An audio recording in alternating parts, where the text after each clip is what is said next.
terror on I-75 as a jet flight came crashing down on February 9th, 2024, with 5 people on board. 3 of those people survived. The 2 pilots did not survive. And today we have new details from the NTSB on the final report of the cause of the crash. Yeah, but first we want to take you back and walk you through the moments the plane went down. At 3:15 in the afternoon on February 9th, 2 years ago, Wink News was on the air when we first got word that a plane had crashed on I-75. Not every day you see this. This is a private plane. Drivers nearby sent pictures from the scene. Then we started getting video, horrifying images of a fuselage engulfed in flames. Eyewitnesses called to give a first-hand account of what they saw. Saw it slam into the side of the highway. People were stopping and trying to approach it, but it was fully engulfed. The Challenger 600 twin-engine aircraft had 5 people on board. It was coming from Columbus, Ohio to Naples. Just before the pilot was scheduled to land, he alerted air traffic control to a catastrophic problem. Lost both engines, emergency. I'm making an emergency landing. A truck driver from Miami captured the crash on his dash cam. He says he knew the plane was too low, but there was nothing he could do. I saw the airplane very low. I think about myself. I said, oh my God, there's no April here. What's going on? And when I look again, it's right there on my left side. And not even 5 seconds, I saw it go down, crash in front of the vehicle and I-75 southbound. And continuing our breaking news coverage, the 2 pilots who died in the crash have been hailed heroes as they missed nearby neighborhoods and most of the cars on the highway. The flight attendant and 2 passengers escaped, and this afternoon we're learning what caused the engines to fail. Chief Wink Investigates reporter Course Nylander joins us live in studio. Course, this isn't the first time these engines have had issues.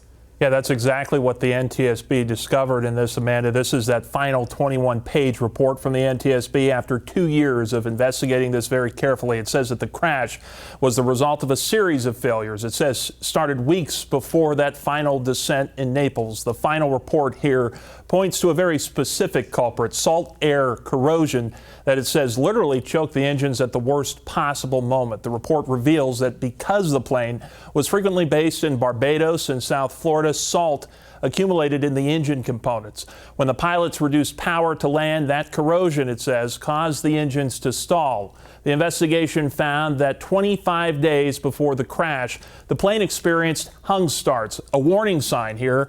The report criticizes the manufacturer's guidance in this, noting that a key pressure test, it says, could have found the corrosion, but it was never performed because it wasn't required at the time. That's now changed. The NTSB says that those maintenance protocols have been updated worldwide. That change, very significant. The engine manufacturer has officially moved corrosion testing from a last stage option to a very second step for mechanics.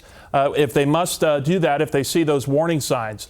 A move, the NTSB says, is designed to try and ensure that no other crew is ever caught off guard like this by a dual engine failure. I presented this report to Robert Jocelyn. He's an aviation professor with Embry-Riddle Aeronautical University. He says that the corrosion makes sense, especially for a plane operating along the coast.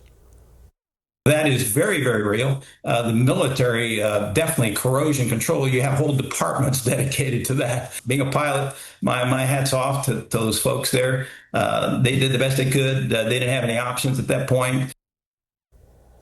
And this final report didn't drift very far from the NTSB's preliminary reporting in this case. The family of pilot Ian Hoffman had filed a lawsuit against the plane manufacturer Bombardier as well as the engine manufacturer General Electric, but stalled that suit pending the release of this final report. So now we'll have to watch and see how things play out legally here. For Wink Investigates, I'm Course Nylander. All right, thank you, Course. And Rich Kulko joins us right now as a retired Navy pilot. Did you see anything unusual in that report? Well, I did. I talked to a lot of pilots. It's just difficult to understand or believe that the corrosion is what caused this. It is.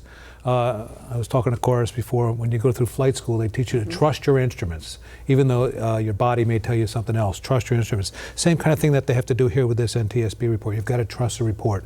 The pilots I spoke to before they read this report were, it had to run out of gas or a fuel control unit or something. It just, both engines going out like that, very, very unusual. But as Chorus also said, they've changed the procedures. You have normal procedures, abnormal procedures, and emergency procedures. And a hung start was always an emergency procedure, but because of how they were able to get the engine restarted when they had that problem in the past, they didn't have to go through the entire checklist and get it checked out by the mechanics. But fortunately, that rule's changed now. Yeah, I remember a lot of that talk in the aviation community. The initial thoughts were fuel and that they might have been trying to conserve fuel. Or something, just you know, short on, exactly that, short on gas, pulled it back. We know that there was, remember that Alaska pilot was in a plane a year or two ago, and he tried to shut the fuel off in the plane. Something like that could have happened, you know, by accident.